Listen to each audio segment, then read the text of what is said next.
चलो ध्यान देंगे आगे। देखो ब्लर नहीं ना आ रहा है। हाँ ब्लर है।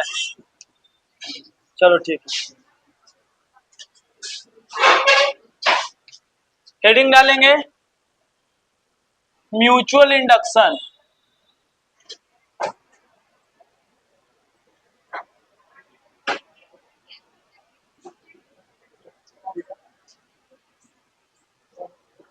चलो ध्यान देना, ए आवाज नहीं, म्यूचुअल इंडक्शन। अच्छा म्यूचुअल वर्ड का नाम पहले सुने हो कभी? जैसे होता है म्यूचुअल फ्रेंड। म्यूचुअल फ्रेंड मतलब तुम्हारा भी दोस्त है और उसका भी दोस्त है, ठीक है, तो उसको बोलते हैं म्यूचुअल फ्रेंड, कि वो हमारे फ्रेंड लिस्ट में भी है, तुम्हारे फ्रेंड लिस्ट में भी है, तो फेसबुक पे दिखाता है म्यूचुअल फ्रेंड, ठीक है। Mutual friend. वैसे म्यूचुअल इंडक्शन क्या होता है, ये आप समझना कि यहाँ पे आप उस वर्ड को थोड़ा सा इस तरीके से लेना। देखो कि मेरे पास एक आवाज बिल्कुल नहीं यहाँ पे सुनना, कि मेरे पास एक कॉइल है, ठीक है, इस तरीके से, इसको हम बोल रहे हैं प्राइमरी कॉइल, ठीक है, ऐसे प्राइमरी कॉइल। प्राइमरी कॉइल है और इस ध्यान देना नाम भी हम लिखते चलेंगे। ये मेरे पास है प्राइमरी कॉइल। प्राइमरी कॉइल को हम जोड़ दिए हैं कोई एसी सोर्स से, ठीक है, ध्यान देना यहाँ पे हम कोई एसी सोर्स से जोड़ दिए, कोई भी एसी सोर्स से हम जोड़ सकते हैं। चलो एसी सोर्स से हम जोड़ दिए। एसी सोर्स का सिंबल ऐसे हम दिखाते हैं, ऐसे। इसको और थोड़ा छोटा कर लेते हैं।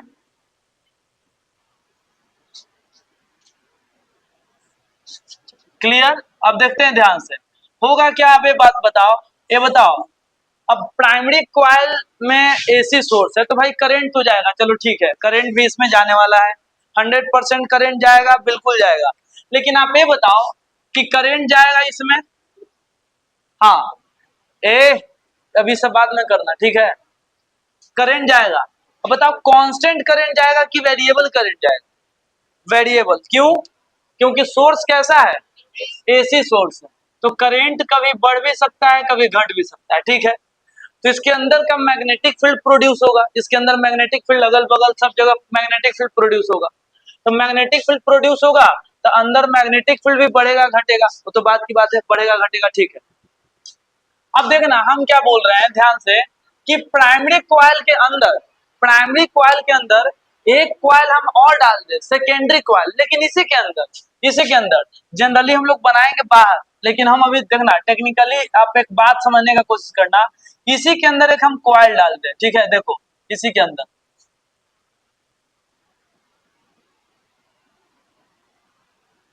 ऐसे कॉइल डाल दे, इसी के अंदर हम कॉइल डाल दिए हैं, देखना। और तुम्हें बात बताना कि इसके अंदर कॉइल डाल दिए हैं और इसको यहाँ पे हम जोड़ दिए हैं एक बल्ब से, ठीक है, ऐसे एक बल्ब से, बल्ब से। तो आप ये बात समझेंगे कि भाई जब इसमें करंट आएगा तो करंट आने से इसके अंदर मैग्नेटिक फील्ड बनेगा, बताओ मैग्नेटिक फील्ड बनेगा कौन, प्राइमरी कॉइल के अंदर, है कि नहीं?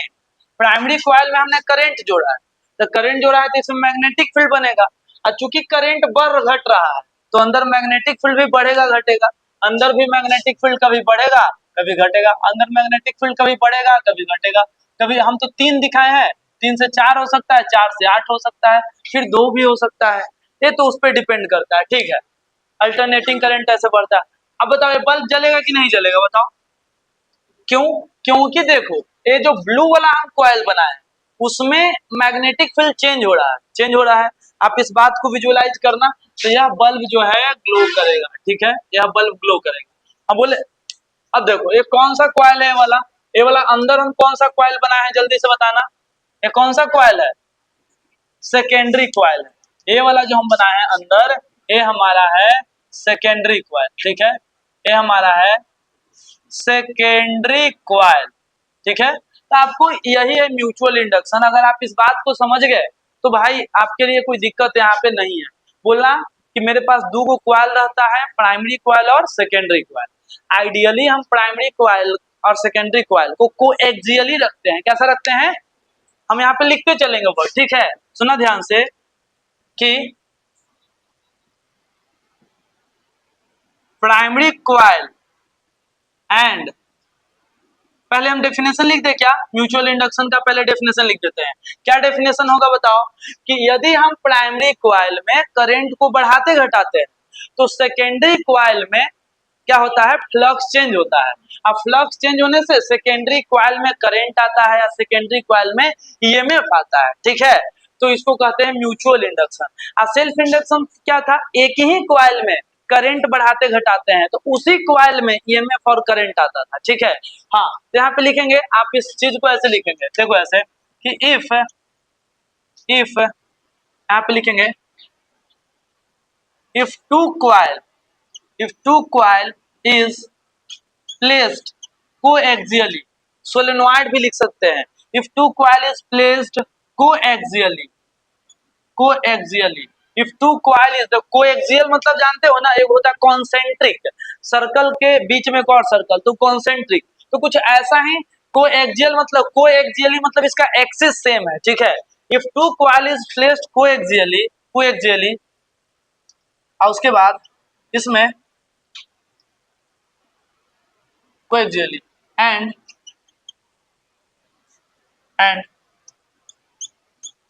current is increases or decreases, current is increases or decreases in primary coil. अब प्राइमरी नीचे भी मान सकते हो, उससे क्या दिक्कत है, ठीक है, लेकिन हम लोग ऊपर वाले को प्राइमरी माने हैं। देखो बल्ब इसमें हम ना जोड़े हैं, एसी सोर्स उसमें जोड़े हैं, तो प्राइमरी वही होगा हमारा, ठीक है। तो करंट इज इंक्रीजेज और decreases in primary coil, primary को भी मान लेना। Then then EMF, then EMF and then EMF and current, then EMF and current is induced in secondary coil. Secondary coil.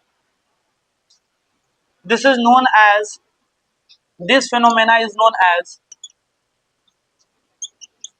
this phenomena is, आवाज वहां पे चल रहा है तो साउंड, हाँ, this phenomena is known as, आज ट्रांसमीटर पहले ही लगा लिए थे यहाँ पे, this phenomena is known as mutual induction, और इस फेनोमेना को हम लोग कहते हैं म्यूचुअल इंडक्शन। आई थिंक आप समझ पा रहे होंगे बहुत अच्छे से, ठीक है। आप इसको बगल में भी रखेंगे ना, इसको कोएक्सियली ना रखेंगे, आप इसको इधर भी रखेंगे ना तो जलेगा, क्योंकि अगल बगल भी मैग्नेटिक फील्ड चेंज होगा। लेकिन हम लोग कैलकुलेशन के हिसाब से जो करेंगे आगे, तो कुछ कंफ्यूजन ना हो इसीलिए यहाँ पे रखेंगे, ठीक है। जनरली आपको कुछ कुछ बात बता देते हैं, लेंथ भी दोनों का सेम होता है और एरिया भी सेम होता है जनरल आइडियली, लेकिन आप चाहो तो लेंथ अलग अलग भी ले सकते हो, छोटा कॉइल भी ले सकते हो। ये एरिया जो है इसी के, इससे छोटा, जब हम तो एरिया छोटा लिए, जनरली कॉइल डम उसी के ऊपर लपेटा हुआ रहता है, उसी के ऊपर। हाँ, दोनों प्राइमरी कॉइल और सेकेंडरी कॉइल का टर्न्स भले अलग अलग हो जाए, लेकिन क्या बोले भाई, ये आपके ऊपर डिपेंड है, लेंथ अलग लोगे कि क्या लोगे, आगे करेंगे, अभी छोड़ो ये सब। This phenomena is known as mutual induction, ठीक है। हम थोड़ा सा कॉन्सेप्ट पूछ ले कि काहे ईएमएफ आया, तो बताना थोड़ा सा कि प्राइमरी कॉइल में, सुना ध्यान से, यहाँ पे हम लिखते हैं, देखो, in in primary coil, in primary coil, primary coil में क्या हुआ बताओ, in primary coil, in primary coil magnetic flux change हुआ। एक सेकेंड, हमने करंट को बढ़ाएंगे या करंट को घटाएंगे, करंट को बढ़ाएंगे करंट को घटाएंगे, इस वजह से क्या होगा बताओ जल्दी से, इस वजह से क्या होगा, मैग्नेटिक फ्लक्स बढ़ेगा या मैग्नेटिक फ्लक्स घटेगा। यानी कि ओवरऑल बात करें तो क्या होगा बताओ, फ्लक्स चेंज होगा, फ्लक्स चेंज होगा, flux change linked with secondary coil, secondary coil से होके गुजरने वाला फ्लक्स चेंज होगा, ठीक है। सेकेंडरी कॉइल से होके गुजरने वाला फ्लक्स चेंज होगा। This cause induced EMF, this cause induced EMF and current ये बात हो गया। हाँ, तो सर ये बात तो बहुत अच्छे से समझ में आया, ठीक बात है। अब हम आपसे एक जनरल ऑब्जर्वेशन पूछेंगे, रुक जाओ, कि तुम्हें ये बताना है कि सेकेंडरी कॉइल में फ्लक्स कितना जाएगा, ये किस बात पे डिपेंड करता है। सेकेंडरी कॉइल में कितना फ्लक्स होगा, या ज्यादा फ्लक्स होगा कि कम फ्लक्स होगा, यह किस बात पे डिपेंड करता है, बस यही सवाल। सवाल फिर से रिपीट कर रहे हैं, सेकेंडरी कॉइल में फ्लक्स ज्यादा होगा कि कम होगा, यह किस बात पे डिपेंड करता है। हाँ, एरिया का भी हम बात नहीं कर रहे, ठीक है। हाँ हाँ, करेंट किस किस में, करेंट प्राइमरी कॉइल के करंट पे। अरे करेंट प्राइमरी कॉइल में ना करंट जा रहा है, तो प्राइमरी कॉइल में जितने ज्यादा करंट दोगे तो उतने ज्यादा, उधर देखो ना, इन प्राइमरी कॉइल तो करंट इन प्राइमरी कॉइल बढ़ाओगे, देखो करंट इन प्राइमरी कॉइल बढ़ाओगे तो फ्लक्स जो है, फ्लक्स इन कौन सा कॉइल बताओ, सेकेंडरी कॉइल, फ्लक्स इन कौन सा कॉइल बढ़ेगा।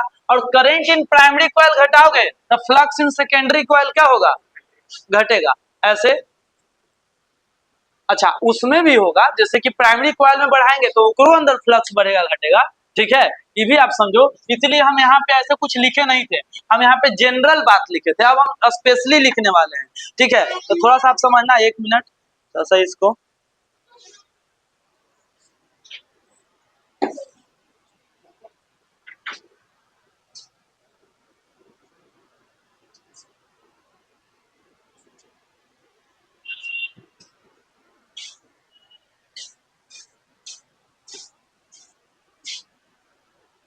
चलो जी बताना, ठीक है, ये तो बात ठीक है ना, देखो ये तो ठीक है। प्राइमरी कॉइल में सुनो, करंट जब प्राइमरी में बढ़ेगा, ये सुनो, प्राइमरी में करंट बढ़ेगा तो प्राइमरी में मैग्नेटिको फील्ड बढ़ेगा और सेकेंडरियो में मैग्नेटिक फील्ड बढ़ेगा, क्योंकि उसी के ना अंदर है भाई। लेकिन हम क्या लिखने वाले हैं देखना, देखो क्योंकि हमें अब फॉर्मूला बनाना है, ठीक है। देखो क्योंकि भाई ये सब फिजिक्स है अलग जगह पे, हमको एग्जाम से मतलब है कि हमको आएगा क्या, ठीक है, फॉर्मूला क्या आएगा। फिजिक्स तो चलो ठीक है समझ गए, लेकिन अब जो पूछेगा वो भी तो आना चाहिए, ठीक है। कि देखो अब ये बात है कि देखो ऐसे लिखेंगे, फ्लक्स, ध्यान देना, फ्लक्स इन, ऐसे हम थोड़ा सा एक लैंग्वेज में लिखते हैं थोड़ा सा ऐसे, कि flux in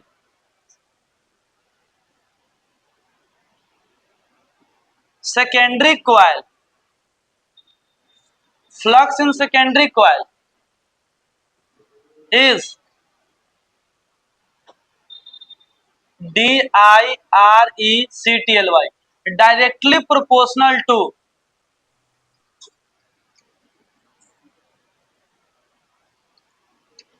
current in primary coil.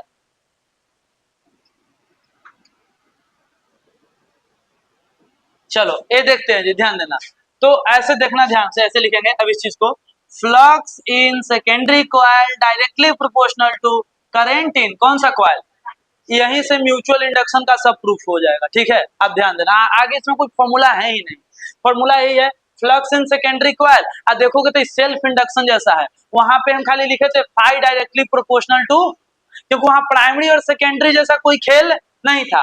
अच्छा बताओ, इसको हम हटाएंगे, फ्लक्स इन सेकेंडरी कॉइल बराबर कांस्टेंट, कांस्टेंट, और यहाँ पे क्या आएगा आईपी, ठीक है। अब देखो फ्लक्स इन सेकेंडरी कॉइल बराबर कांस्टेंट है ना, कांस्टेंट के जगह पे वहां पे आया था एस, सॉरी एल आया था, यहाँ पे एम आएगा, क्या आएगा एम। इसको वहां पे बोले थे कोफिशिएंट ऑफ सेल्फ इंडक्शन, और इसको बोलेंगे कोफिशिएंट ऑफ म्यूचुअल इंडक्शन, क्या बोलेंगे म्यूचुअल इंडक्शन एम, और यहाँ पे आईपी। याद रखना ये फॉर्मूला, याद रखना, क्योंकि आगे आपको निकालना होगा एम का वैल्यू, जैसे आपने निकाला था सोलेनोइड के लिए एल का वैल्यू, वैसे ही एम का वैल्यू निकालेंगे तो एक फॉर्मूला काम आएगा, क्या, phi S flux in secondary coil is equal to M into I, यहाँ पे एम आता है कोफिशिएंट ऑफ म्यूचुअल इंडक्शन, और coefficient of mutual induction in दोनों पे डिपेंड करता है, प्राइमरी और सेकेंडरी के दोनों फैक्टर पे डिपेंड करता है। खैर यूनिट वगैरह पे नहीं जाएंगे, कारण यह है कि सब यूनिट वही होगा, एम का यूनिट वेबर पर एम्पियर, और एम का भी यूनिट क्या होगा वेबर पर एम्पियर, सारा खेल इसका वैसा होने वाला है। चलो बताना, अगर पीछे थोड़ा सा पेज पलटो तो देखो तो हम क्या क्या लिखे थे उसके बाद, ये फॉर्मूला लिखवाए थे ना, फाई बराबर ए लाई, उसके बाद हम क्या लिखे थे, यूनिट डायमेंशन। ये किस पे डिपेंड करता है, तो ये भी कॉइल के डायमेंशन वगैरह पे डिपेंड करेगा, नंबर ऑफ टर्न्स पे। एल का फॉर्मूला लिखेंगे ना एम का, तब आपको समझ में आ जाएगा। चलो हम इसको ऐसे लिखते हैं, एम को डिफाइन करते हैं। एम एम क्या होगा, तो एम जो है it is the ratio of, हाँ यहाँ पे नीचे लिख देते हैं where M is equal to, where M where M coefficient of mutual induction, M है कोफिशिएंट ऑफ म्यूचुअल इंडक्शन। और आपको एम निकालना है, मान लो एम निकालना है कि एम का वैल्यू क्या है, तो एम निकालना है तो आप एम बराबर लिखोगे फाइव एस बटा आई पी, फाइव एस बटा आई पी।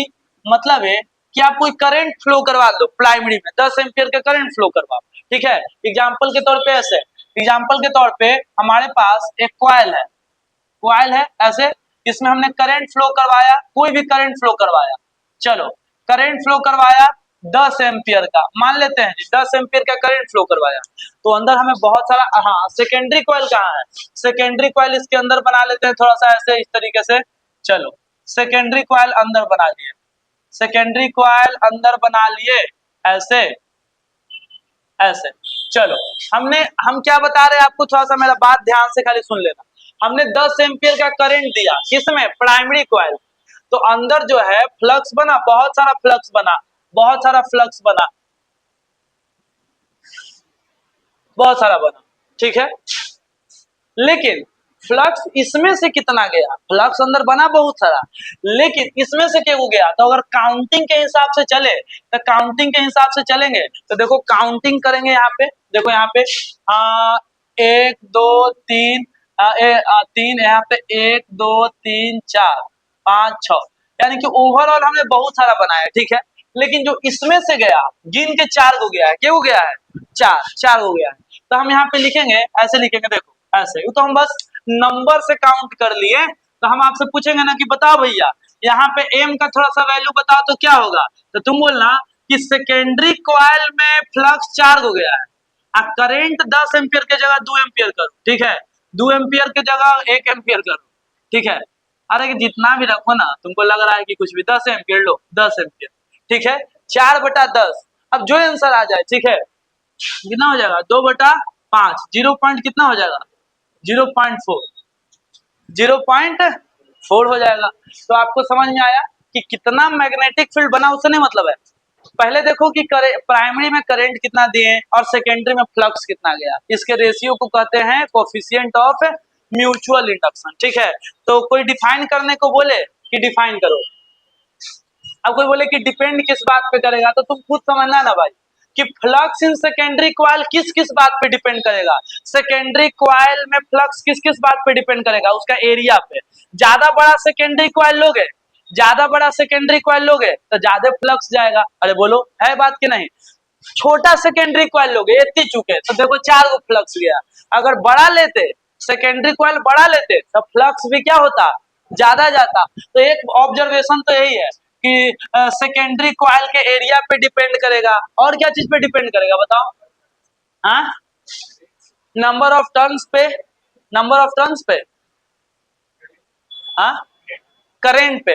तो देखो क्या चीज पे डिपेंड करेगा, थोड़ा सा सोचोगे ना तो ये दोनों से थोड़ा सा लॉजिक लगाओगे तो सब पता चल जाएगा।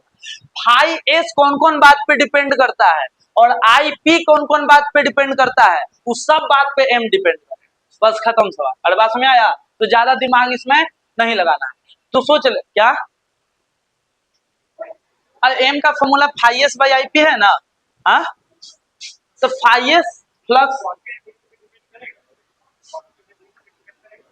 जैसे कांस्टेंट है, जैसे हम ये बोल रहे हैं ना कि सेकेंडरी कॉइल का एरिया अगर कम रहे, हाँ कम रखेंगे तो फ्लक्स उसमें से कम ही जाएगा ना, तो रेशियो उसका कम आएगा। कांस्टेंट है, ठीक बात है, लेकिन आप ये देखो कि इसको डिफाइन कैसे करते हैं, तो डिफाइन करो जल्दी से इसको, डिफाइन व्हाट इज एम, तो बोल सकते हैं कि M is the ratio of, M is the ratio of flux through flux linked through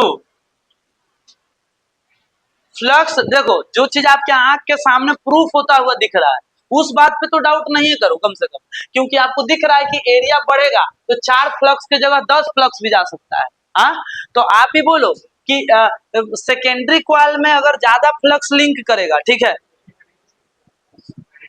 किसमें किसमें किसमें, हाँ करंट भी बढ़ेगा।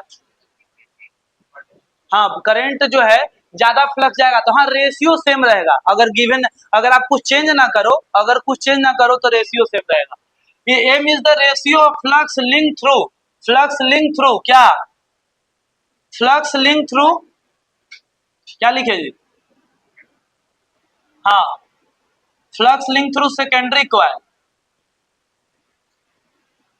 Secondary coil and current in primary coil, current in primary coil. चलो ज्यादा अब इसमें दिमाग नहीं लगाना।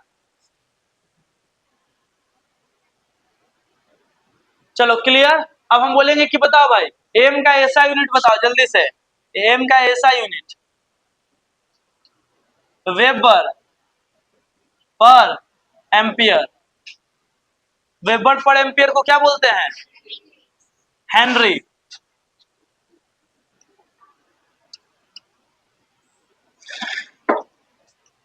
एम का सीजीएस यूनिट लिख लेना, क्या हो जाएगा,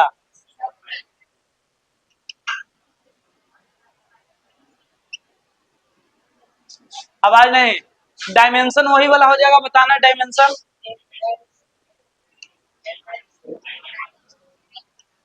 एम एल टी, -2, ये को बोलो भाई, कोई बोलो बोलो, ml2, अरे जो एक से बोले ना, T-2 और आई ए, सही है, यही है। चलो डायमेंशन हो जाएगा एम का ए, तो क्योंकि वही वाला होगा सब यूनिट डायमेंशन। चलो और हम क्या बोल सकते हैं कि चलो इसका बात ठीक है, रेशियो है, रेशियो हमेशा सेम रहेगा। हाँ जल्दी से लिखो इतना। और इसका एक रिलेशन देखेंगे ईएमएफ के साथ, सेकेंडरी कॉइल में कितना ईएमएफ आएगा उसके साथ।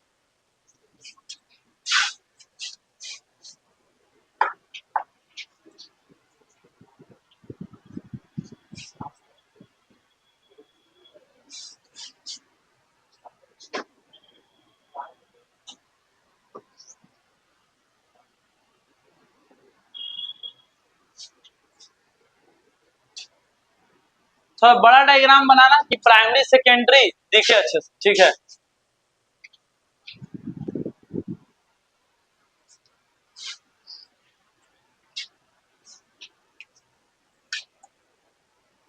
फॉर लॉन्ग कोएक्सियल सोलेनोइड, सुनना, कोएफिशिएंट ऑफ म्यूचुअल इंडक्शन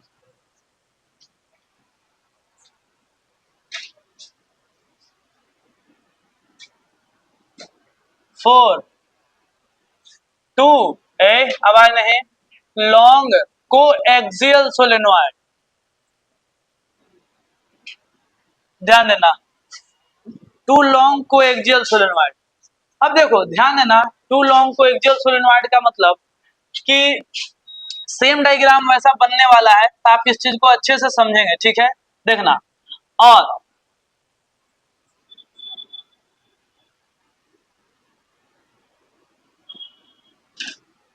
ऐसे हम बना लिए, ध्यान से समझना, ए आवाज नहीं, देखो इसके बाद हम इसके नीचे बना लिए इसका हम अपना सेकेंडरी कॉइल। अब देखो इस बार हम सेकेंडरी कॉइल कैसा बनाने वाले हैं, वैसे हम छोटा ही बनाएंगे लेकिन हम आपको एक जंक्शन करने के लिए बोलेंगे, ठीक है।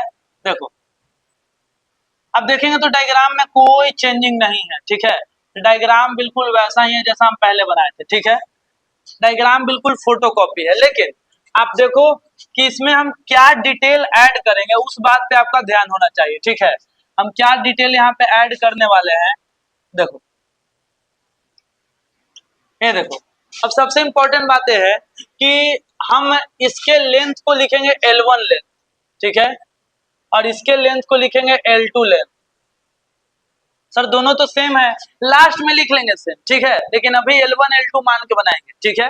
हाँ, दोनों को एक्जियल है, तो एरिया जो होगा पहले का एरिया A1 दूसरे का A2 लिख सकते हैं, लेकिन एरिया आप चाहो तो सेम मान लेना एरिया, क्योंकि देखो हम क्या बोल रहे हैं, लेंथ और एरिया ये आपके कंट्रोल में है। आप चाहो तो छोटा क्वाइल बांधो ऐसे ऐसे, या ऐसे बड़ा बड़ा बांधो, दोनों का एरिया सेम। तो एरिया हम क्या कर रहे हैं, एरिया थोड़ा कैलकुलेशन ज्यादा टफ ना हो, इसका एरिया जो है, सुनना ध्यान से, इसका एरिया हम लिखेंगे A, इसका एरिया A, और इसका एरिया भी लिख रहे हैं A, नीचे वाले का भी एरिया लिख रहे हैं A। लेंथ भी सेम ही रख ले, चलो लेंथ भी सेम रख लेते हैं, लेंथ भी सेम रख लेते हैं, एरिया भी सेम लेंथ भी सेम, ठीक है। अब ध्यान देना, आवाज नहीं, अगर अलग अलग रहेगा तो वो भी आप देख लेना, प्रोसेस समझ जाओगे तो समझ में आ जाएगा, ठीक है। अब देखते हैं ध्यान से कि लेंथ और एरिया हम सेम ले लिए हैं, अब अच्छी बात है। हाँ, नंबर ऑफ टर्न्स अलग अलग लेना, ये बात का ध्यान रखना। पहले में यहाँ पे लिखते हैं एरिया ए, और यहाँ पे लिख लेना number of turn.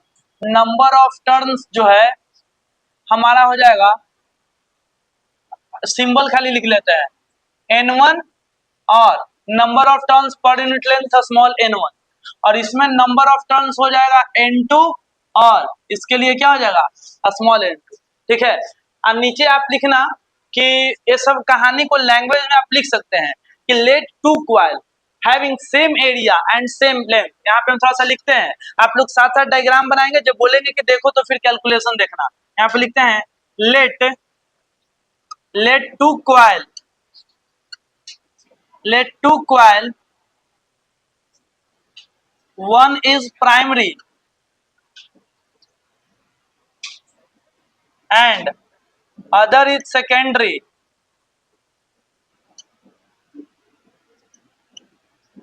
is placed coaxially, other is placed, सुनना ध्यान से, secondary is placed coaxially,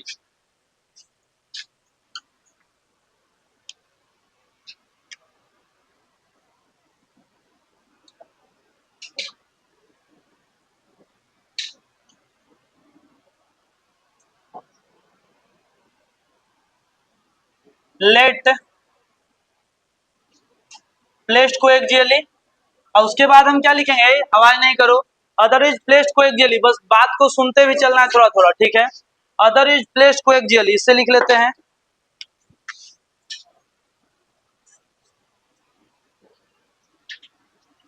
having same length, having same length and same area, having same length and same area, दोनों का लेंथ और एरिया सेम है, having same length and same area, same length L और same area A, but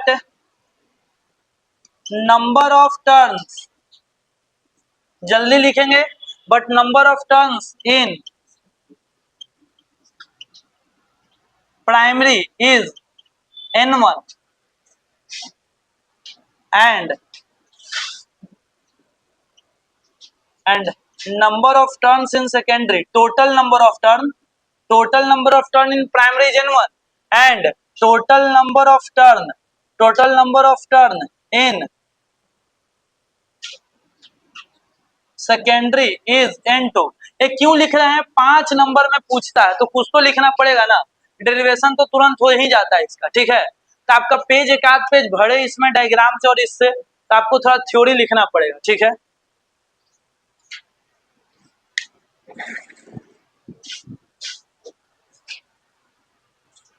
sometime words are not enough, diagram भी बनाना पड़ता है, ठीक है।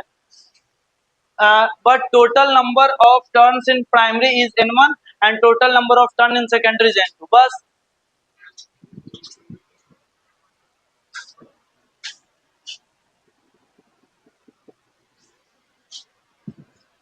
और यहाँ पे बोलेंगे we have to find, हम लोग को निकालना है, we have to find coefficient of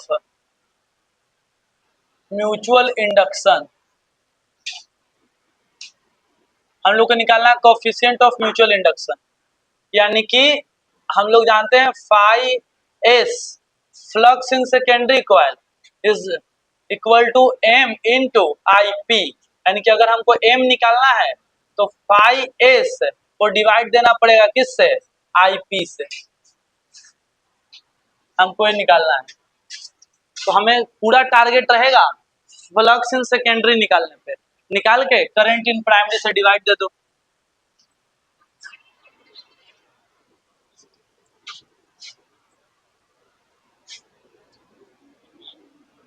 आप एडिशनल और लिखना चाहते हैं, जैसे कि हम इसको हम जो है ना, ध्यान देना, इसमें हम करंट बढ़ा घटा रहे हैं और इसको बल्ब से जोड़े हुए, ठीक है, तो आप एडिशनली वो लिख सकते हैं, ठीक है, कि हम लोग प्राइमरी को जोड़े हुए हैं चेंजिंग करंट के सोर्स से और एसी सोर्स से, और सेकेंडरी को ऐसे रखे हुए हैं, ठीक है। तो नहीं लिखे हम यहाँ पे, इतना काफी हम थ्योरी लिख दिए। अब देखो हमारा पूरा खेल इस पे चलने वाला है, ठीक है।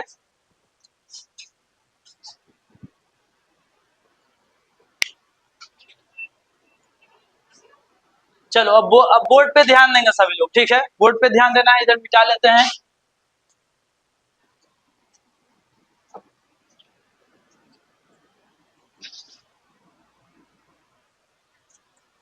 चलो बोर्ड पे ध्यान देंगे। अब देखो, अब हम लोग कैसे इसको करेंगे सोल्व, ठीक है। देखो क्या है ना भाई कि हाँ, सेकेंडरी कॉइल अंदर है, देखो सेकेंडरी अंदर है, प्राइमरी बाहर है, तो हमको क्या करने का सेकेंडरी में टोटल कितना फ्लक्स जा रहा है, सेकेंडरी कॉइल में कितना फ्लक्स जा रहा है, यही हमको निकालना है। अब यहाँ पे निकाल के भरना है, ठीक है। तो हमें सेकेंडरी में फ्लक्स निकालना है, तो फॉर्मूला होता है फ्लक्स का फाई बराबर बी ए।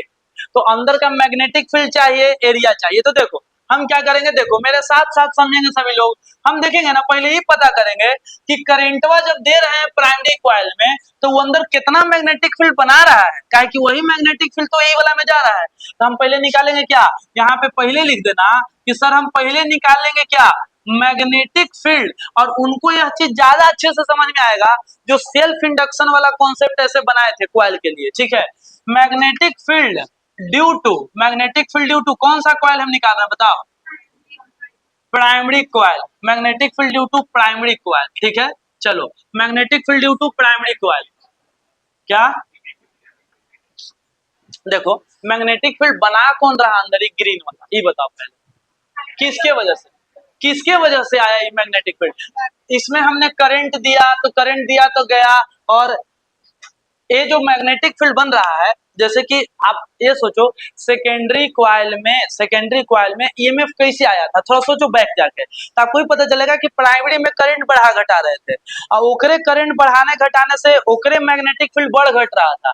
प्राइमरी का ही मैग्नेटिक फील्ड अंदर बढ़ता घटता है, ठीक है। तो इसीलिए हम मैग्नेटिक फील्ड पहले किसका निकालेंगे बताओ, प्राइमरी कॉइल का, कि प्राइमरी कॉइल में करंट जाने से कितना मैग्नेटिक फील्ड बन रहा है अंदर, समझ में बात है। तो इसीलिए हम पहले लिखे हैं, ठीक है।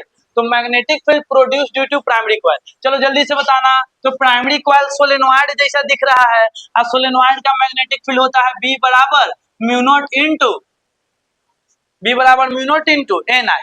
ध्यान से ये आईपी लिख लेना, क्योंकि आप प्राइमरी कॉइल की वजह से मैग्नेटिक फील्ड निकाल रहे हैं, तो करंट भी यहाँ पे कौन वाला लिखना होगा बताओ, प्राइमरी कॉइल का। बोलो, अरे बोलो, ये बात सही है। हाँ अब बताना बी बराबर बताना जल्दी से, बी यहाँ पे भी लिख देते हैं बी पी, यानी मैग्नेटिक फील्ड प्राइमरी कॉइल का निकाल रहे हैं हम लोग। चलो वैल्यू भरना स्टार्ट करेंगे सभी लोग। म्यू नॉट एन के जगह पे N1 बाय L1 का है। N1 क्या है, N1 और N2 देखो, अरे कॉमा नहीं है, ये N1 है और यहाँ पे भी N1 है, और ये N2 है, ये N2 है, ठीक है। तो N1 का है लिखे हैं, देखो प्राइमरी कॉइल है, तो प्राइमरी कॉइल में देखे हैं ना नंबर ऑफ टर्न हम माने भी हैं, प्राइमरी कॉइल में N1 टर्न है, N2 टर्न है, तो यहाँ पे क्या लिखेंगे बताओ, N1 बाई L1। अरे कोई दिक्कत है, N अच्छा हाँ एल लिखेंगे क्योंकि माने हैं। हाँ देखो अगर अलग अलग मानना होगा तो L1 लिखना पड़ेगा, ठीक है, सेम माने हैं तो चलो ठीक है। आगे बताओ यहाँ पे आईपी क्या माने हैं, आईपी हल्ला मत करो, ठीक है। Mu naught N1/L into I P. L1, हाँ L तो ठीक है, दोनों के लिए L ही माना है, ठीक है। चलो तो ये तो निकल गया magnetic field due to primary coil, निकल गया। अच्छा लेकिन मकसद क्या है, मकसद नहीं भूलना, मकसद क्या है, फ्लक्स इन सेकेंडरी कॉइल निकालना। तो हम लोग चलेंगे अपने मकसद पे, हम लिखेंगे, अब लिखेंगे, सुनना ध्यान से, अब हेडिंग डालेंगे, क्या बोलो, फ्लक्स, फ्लक्स इन कौन सा कॉइल, सेकेंडरी कॉइल। यानी कि हम लोग चलते हैं फाई एस निकालने, ठीक है, फाई एस निकालने, मकसद वही है फाई एस। चलो फाई एस, तो सर फ्लक्स का फॉर्मूला होता है बी ए, क्या होता है, बी ए। एरिया वेक्टर यहाँ पे मत लेना, मानना कि सबका एरिया और ये सब एक ही लाइन में, ठीक है, बी ए। अब देखो फ्लक्स का बी ए लिखना हो तो लिख देना कॉस थीटा, लेकिन यहाँ पे लिखना पड़ेगा बी ए कॉस जीरो, ये झूठ सच खाली आपका डेरिवेशन बड़ा होगा थोड़ा सा, बस बी ए हो गया, ठीक है। अब चलो, अब ध्यान देना अच्छे से, अच्छे से दम यहाँ पे ध्यान देना है कि फ्लक्स इन सेकेंडरी कॉइल लिखे बी ए, ठीक है। अब देखो ध्यान से, सेकेंडरी कॉइल में फ्लक्स जो जा रहा है हमें वो निकालना है, तो सेकेंडरी कॉइल में यहाँ पे लिखेंगे एकदम वैल्यू भर भर कैसे, फाई एस हम लोग निकालने जा रहे हैं, फाई एस। तो सेकेंडरी कॉइल में मैग्नेटिक फील्ड कितना जा रहा है ये देखना होगा, सेकेंडरी कॉइल में, सेकेंडरी कॉइल ही वाला है ना, इसमें मैग्नेटिक फील्ड कितना जा रहा है ये देखना होगा। तो भैया ये पता चला कि सेकेंडरी कॉइल में वही वाला मैग्नेटिक फील्ड जा रहा है ना जो प्राइमरी कॉइल बनाया है, अरे बोलो, प्राइमरी कॉइल जो मैग्नेटिक फील्ड बनाया है वही वाला मैग्नेटिक फील्ड ओकरे अंदर अंदर जा रहा है, काहे को एक जियली रखा हुआ है, एक दूसरे के ऊपर रखा हुआ है। तो प्राइमरी कॉइल जैसे ही है, देखो ऐसे प्राइमरी कॉइल जो है यह प्राइमरी कॉइल ऐसे ऐसे, और इसने बनाया जो है मैग्नेटिक फील्ड बनाया है, मान के चलो ऐसे ऐसे 20 टेस्ला का, 20 टेस्ला का मैग्नेटिक फील्ड बनाया है, और एकरे अंदर रखा हुआ है, एरिया तो सेम लिए है, तो एरिया तो सेम लिए है, तो चलो ऐसे एरिया तो सेम लिया है, तो एकरे अंदर यह हुआ है सेकेंडरी कॉइल, तो एकरा वजह से जो 20 टेस्ला बना था वही वाला मैग्नेटिक फील्ड ललको से पास हो रहा है, अरे बोलो ये बात समझ में आ रहा है कि नहीं। तो सेकेंडरी कॉइल में वही मैग्नेटिक फील्ड जा रहा है जो प्राइमरी कॉइल बनाया है, अरे बोलो क्लियर। तो क्या लिखेंगे बी के जगह पे, बोलो जल्दी से, यहाँ पे पहले एक लाइन लिखो, एक लाइन लिखो, क्या, सुनना ध्यान से, मैग्नेटिक फील्ड, एक लाइन लिखो जल्दी से, मैग्नेटिक फील्ड जो हम यहाँ पे लिख रहे हैं, अभी आपको ध्यान से समझना है, रुक जाओ, मैग्नेटिक फील्ड प्रोड्यूस्ड, यहाँ नीचे है स्पेस, यही लिखते हैं, नहीं तो फिर डेरिवेशन शॉर्ट पड़ जाएगा। चलो रुक जाओ, यहाँ पे लिखेंगे magnetic field produced, magnetic field produced by, बोलो जल्दी से, क्या, मैग्नेटिक फील्ड प्रोड्यूस्ड बाय कौन coil, primary coil, magnetic field produced by primary coil, magnetic field produced by primary coil is passing through, is passing through, यह किससे पास हो रहा है बताओ, पासिंग थ्रू कौन सा कॉइल,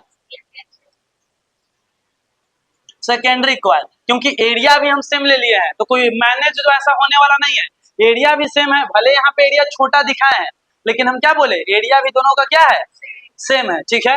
ये तो काहे दिखाए, देखो अगर एकरे पे बनाते जी तो गिजबिज नहीं हो जाता, पतो नहीं चलता, उतने बड़ा बनाना होता तो दोनों मिक्स हो जाता, पता नहीं चलता कौन प्राइमरी कौन सेकेंडरी, इसीलिए हमने छोटा बनाया, लेकिन लिख दिया कि एरिया दोनों का क्या है, सेम, रियलिटी में ऐसा है दोनों, ठीक है।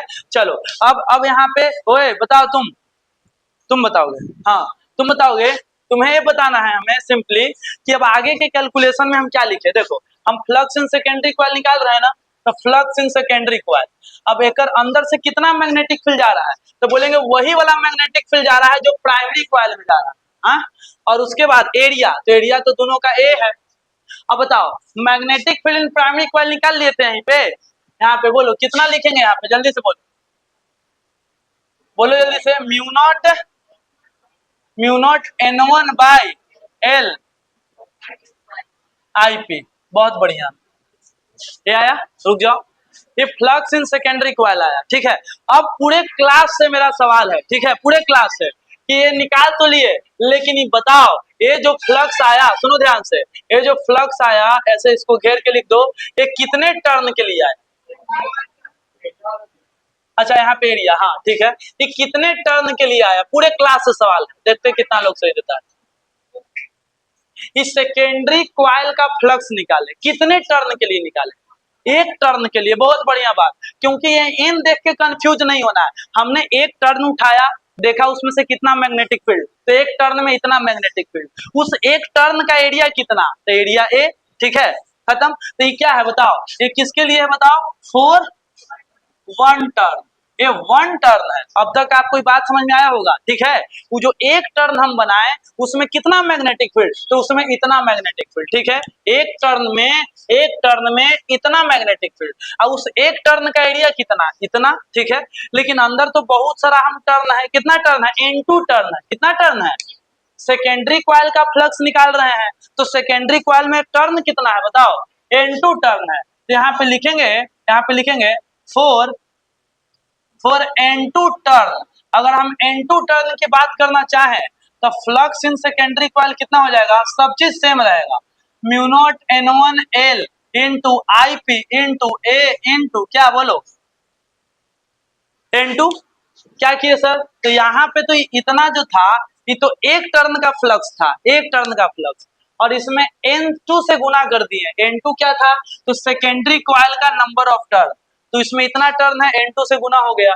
अब बताओ, अब हमें देखो मकसद नहीं भूलना, पूरा मकसद था फाई एस निकालने का। टोटल फाई एस निकल गया, खत्म हो गया, बस अब डिवाइड देना है। इसको थोड़ा सा अच्छे से सजा के लिखना चाहो तो खाली लिख सकते हो, बाकी इसमें कैलकुलेशन है नहीं। Mu naught N1 N2 A IP divided by L divided by, कोई दिक्कत है? अब इसको लिखना, सुना ध्यान से, अब लिखना नाउ। नाउ हम लोग जानते हैं कि सुनो ध्यान से, now as we know that, यहाँ पे लिखेंगे as we know that, as we know that, as we know that. जब आंसर पास दिखता है तो जितना डीलिंग दो, क्योंकि तुम जान रहे हो कि आंसर अब आने वाला है। ठीक है, as we know that M बराबर phi S by I P. As we know that M बराबर phi S by I P. तो यहाँ पे हम लिखेंगे एम बराबर, यहाँ पे नीचे लिख देते हैं, यहाँ पे स्पेस है। एम बराबर फाई एस के जगह पे क्या लिखेंगे? पूरा ऊपर वाला पूरा सिस्टम में लिख देंगे ये वाला। ठीक है, तो कितना हो जाएगा? Mu naught N1 N2 A IP divided by L। ये तो हो गया ऊपर वाला फाई एस के जगह पे। ठीक है, और नीचे बताओ ये डिवाइड किससे होगा? नीचे डिवाइड होगा IP से। क्या होगा आगे बोलो? IP से IP कट गया, IP से IP खल्लास। यही फॉर्मूला प्रूफ करना होता है, यही से। ठीक है, तो यहाँ पे लिख लेंगे हैंस एम बराबर mu naught N1 N2 A by L।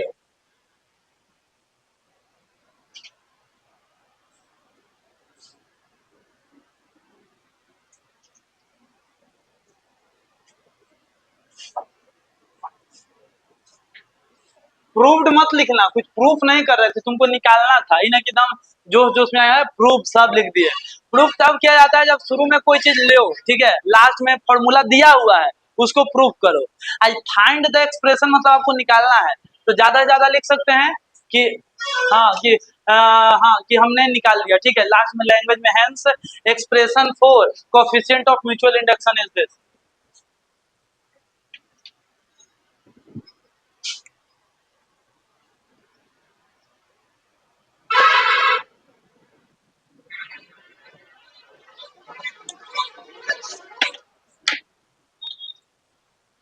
तुम बताओगे, तुम बताना कि हमें N1 N2 नहीं लिखना है, हम चाहते हैं स्मॉल n1 के टर्म में हम आंसर आए। क्या चीज के टर्म में? स्मॉल n के टर्म में हम आंसर चाहते हैं। आंसर तो मेरा आ गया N1 और N2, कैपिटल N और कैपिटल N2 के टर्म में। हम चाहते हैं आंसर आए स्मॉल n1 और स्मॉल n2 के टर्म में। तो क्या करना होगा? बस इतना सा बात है। एम लिखाएगा और उसके बाद क्या लिखेंगे बताओ? म्यू नॉट N1 के जगह स्मॉल n1 बाय L। और स्मॉल n2 बाय l, क्योंकि लेंथ तो सेम ही है दोनों का, और यहाँ पे क्या हो जाएगा a और डिवाइडेड बाय l।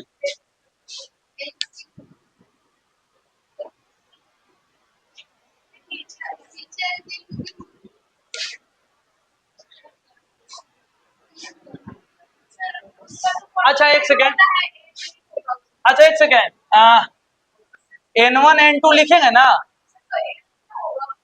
ये में। अच्छा एक सेकेंड, n1 भैया सॉरी सॉरी सॉरी, कल भी यही गलती कर रहे थे, देखो गलती से सब कुछ सीख जाएगा, हम नहीं सीखेंगे। देखो n1 इंटू एल, हाँ अब ठीक है, और n2 इंटू एल और a, हाँ a होता है, एल से एल कट जाएगा, कोई एल काट दो, एम को लिख सकते हैं mu naught n1 n2, mu naught n1 n2 L into A, space नहीं बच रहा, थोड़ा अच्छे से लिखते हैं, mu naught n1 n2 L into A, area into length volume भी लिख सकते हैं, लेकिन छोड़ दो इतना काफी है, ठीक है।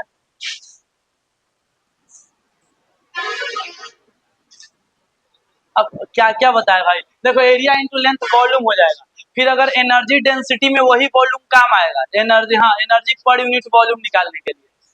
तो अब यहाँ पे एनर्जी डेंसिटी हम नहीं निकालेंगे, पहले बता दे रहे हैं एनर्जी डेंसिटी, क्योंकि हम निकाल दिए हैं वहां पे, और क्या निकाले हैं मैग्नेटिक एनर्जी, वो दोनों चीज का यूज आप ऐसे करके निकाल सकते हो, सेम वही process.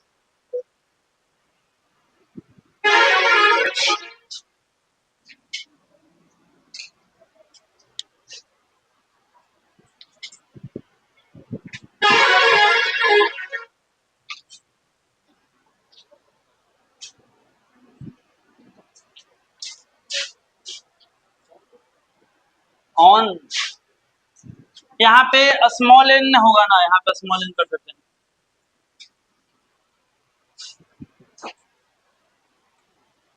Small n1 small n2, और इसको एरिया के एरिया को लिखा हुआ है कहीं तो हम भी लिख देते हैं n1 n2 l into pi R square.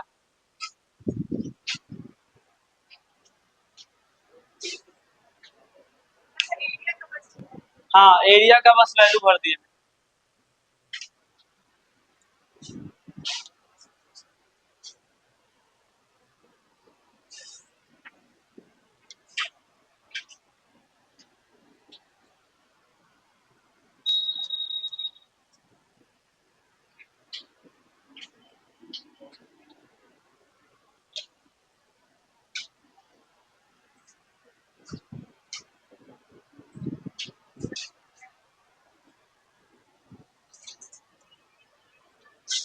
देखो ईडी करंट का थोड़ा इंट्रोडक्शन दे देते हैं, लिखना नहीं है, खाली सुन लो थोड़ा सा, ठीक है। ईडी करंट क्या होता है, हमारा नेक्स्ट टॉपिक जो है ध्यान देना, वो है एडी करंट, मतलब 5 मिनट 10 मिनट का टॉपिक है, पढ़ाएंगे डिटेल में नेक्स्ट क्लास में। एडी करंट सुनो ध्यान से, आवाज नहीं, क्या है सिंपल बात बता रहे हैं कि आपके पास कोई एक मेटल का सीट है, ठीक है, ध्यान देना, मेटल का सीट, यह है मेटल सीट, अभी लिखना नहीं कुछ, इस मेटल सीट में आप मैग्नेटिक फील्ड प्रोड्यूस करवाओ, ठीक है, और ध्यान देना मैग्नेटिक फील्ड इंक्रीज कर रहा है या डिक्रीज कर रहा है, जैसा भी मैग्नेटिक फील्ड इंक्रीज या डिक्रीज करवाओगे तो ये पूरा मेटल का बना हुआ है, इसमें भी इलेक्ट्रॉन है, तो जब मैग्नेटिक फील्ड इंक्रीज और डिक्रीज करेगा तो इस पूरे होल वॉल्यूम में करंट आ जाता है, पूरे सीट में, और वह सर्कुलर फॉर्म में इस तरीके से आता है करंट, ठीक है, इस तरीके से पूरे वॉल्यूम में करंट आता है, और इस करंट को बोलते हैं हम कौन सा current, eddy current, eddy current, इसको हिंदी में बोलते हैं भंवर धारा, हिंदी में। अब भंवर धारा है तो भंवर कैसे बनता है पानी में जानते हो, गोल गोल घूम के, ठीक है, तो एडी करंट यही होता है। एडी करंट को कितना भी लिखो, कैसे भी लिखो, आपको लिखना यही पड़ेगा कि कोई भी मेटल सीट के पूरे वॉल्यूम में करंट और ईएमएफ आ जाता है जब उसको चेंजिंग मैग्नेटिक फील्ड में रखते हैं, क्या चीज में रखते हैं, चेंजिंग मैग्नेटिक फील्ड। अच्छा इसका फायदा भी है और नुकसान भी है, नुकसान है ट्रांसफार्मर में, अगर ट्रांसफार्मर का इसे ट्रांसफार्मर का डिब्बा बना हुआ है, ट्रांसफार्मर का डिब्बा रहता है ना, ट्रांसफार्मर का डिब्बा, और उसके अंदर क्वाइल रहता है, बहुत सारा क्वाइल लपेटा हुआ रहता है। और आपको पता है ट्रांसफार्मर कौन करंट पे काम करता है? एसी करंट पे। ट्रांसफार्मर देखते हैं सब लोग लगा हुआ रहता है, एसी करंट हम लोग उससे पास करवाते हैं। तो ट्रांसफार्मर में एसी करंट मतलब इसमें करंट बढ़ेगा और घटेगा, तो क्वाइल में भी करंट बढ़ेगा और घटेगा, ये पूरे होल वॉल्यूम में मैग्नेटिक फील्ड बढ़ेगा और घटेगा, और उसमें क्या जाएगा बताओ? इसमें क्या जाएगा? Eddy current. क्या जाएगा? Eddy current. किस में आता है एडी करंट बताओ? तो ट्रांसफार्मर का जो बक्सा होता है, प्लेट होता है, उसमें करंट आता है, ठीक है, करंट आता है एडी करंट। और एडी करंट कोई काम है नहीं, आ गया और करंट आएगा, तो आप जानते हैं कि करंट कोई कंडक्टर में आता है तो हीटिंग इफेक्ट शो करता है। क्या शो करता है? तो ट्रांसफार्मर पूरा गर्म हो जाता है, गर्म हो जाता है, और गर्म हो जाने से कॉइल अगल बगल पूरा गर्म हो जाएगा, और गर्म होके क्या होगा? लॉस ऑफ एनर्जी, खाली एनर्जी का लॉस करेगा, मतलब इलेक्ट्रिकल एनर्जी को वेस्ट करेगा जितने गर्म होगा, ठीक है। तो इसी वजह से ईडी करंट से बचने के लिए हम लोग ट्रांसफार्मर के प्लेट को लैमिनेटेड कर देते हैं। क्या कर देते हैं बताओ? लैमिनेटेड। एक क्वेश्चन कैसे पूछा गया है आपसे, खाली सुन लो, क्वेश्चन बैंक में कैसे पूछा गया है, खाली सुन लो, ठीक है। क्वेश्चन पूछा गया है ऐसे, डिफाइन ईडी करंट। वो define eddy current, eddy current is that current which is produced in whole conductor when it is placed in changing magnetic field, ठीक है। it is in the form of circular loop, circular loop के form में यह बनेगा पूरे में, ठीक है। आगे, हाउ आर दे प्रोड्यूस्ड, कैसे प्रोड्यूस होता है बता दिए, मेटल को चेंजिंग मैग्नेटिक फील्ड में रखने पे। डिटेल हम आपको कल लिखवाएंगे। आगे, in what sense current, in what sense are these undesirable in transformer and how these are reduced, transformer में यह कैसे नुकसान देता है? तो बोला कि ट्रांसफार्मर के प्लेट में जब ईडी करंट आता है तो हीट बनाता है, और हीट बना के इलेक्ट्रिकल एनर्जी को वेस्ट करता है, इसीलिए अनडिजायरेबल है। हम नहीं चाहते हैं कि ट्रांसफार्मर में ईडी करंट आए, ठीक है। तो हाँ, तो कम कैसे करोगे? तो इसको लैमिनेट करके, क्या चीज से? अब क्या चीज से लैमिनेट करेंगे उसका नाम है अलग अलग मटेरियल से लैमिनेट करते हैं, यही इसमें बात है, यही इसमें बात है। इसका यूज कहाँ पे है? 3 जगह पे, जो आपकी किताब में दिया हुआ है। हम बताएंगे कैसे यूज है। इसका यूज है मैग्नेटिक ब्रेक में, ब्रेक में, उसके मैग्नेटिक ब्रेक में। मैग्नेटिक ब्रेक मतलब जो मैग्नेटिक ट्रेन जो होता है उसमें अगर ब्रेक लगाना हो तो एडी करंट से लगेगा, क्योंकि उसमें चक्का तो है नहीं, ऐसे उड़ के चल रहा है, लेविटेशन से चल रहा है ऐसे। तो मैग्नेटिक ब्रेक में, स्पीडोमीटर में, और कुछ तरह के गैल्वेनोमीटर में इसका यूज भी, ठीक है। इसको एडी करंट को आपको घर पे देखना है, ट्राई करना है कैसा दिखता है। तो करना कुछ नहीं है, एगो कॉपर के एगो ले लेना है बोतल, या कॉपर का कुछ क्या बोलते हैं, पाइप, वो देखे है ना, पीवीसी पाइप, पीवीसी पाइप, अरे नॉर्मल टंकी वाला पाइप या ऐसा पाइप, ये मान लो पाइप है, ये कॉपर का पाइप है। ये कॉपर के पाइप से, सुनो ध्यान से, कॉपर के पाइप से अगर हम एक चुंबक को डालेंगे, मैग्नेट डालेंगे, तो सुनो ध्यान से, कॉपर के पाइप, ध्यान दो इधर, कॉपर के पाइप से अगर कोई मैग्नेट के डालोगे ना, तो मैग्नेट क्या होगा, थोड़ा देर बाद गिरेगा, डाल दो 1 सेकंड, 2 सेकंड, 3 सेकंड, 4 सेकंड बाद गिरेगा, ठीक है। एडी करंट बनेगा, एडी करंट की वजह से मैग्नेटिक फ्लक्स चेंज होगा और उस पर फोर्स लगाता है, और इसी वजह से वो नीचे थोड़ा सा धीमे धीमे गिरता है। तो लेंज लॉ, एडी करंट दोनों यहाँ पे साथ साथ खेलता है। बस चैप्टर आपका हो गया कंप्लीट, ठीक है। कल एडी करंट लिख के लाना, अगर हम ग्रुप में सेंड करेंगे तो हम देखेंगे, जैसा अगर हमें लगेगा क्लास में बताना होगा तो क्लास में ही दे देंगे।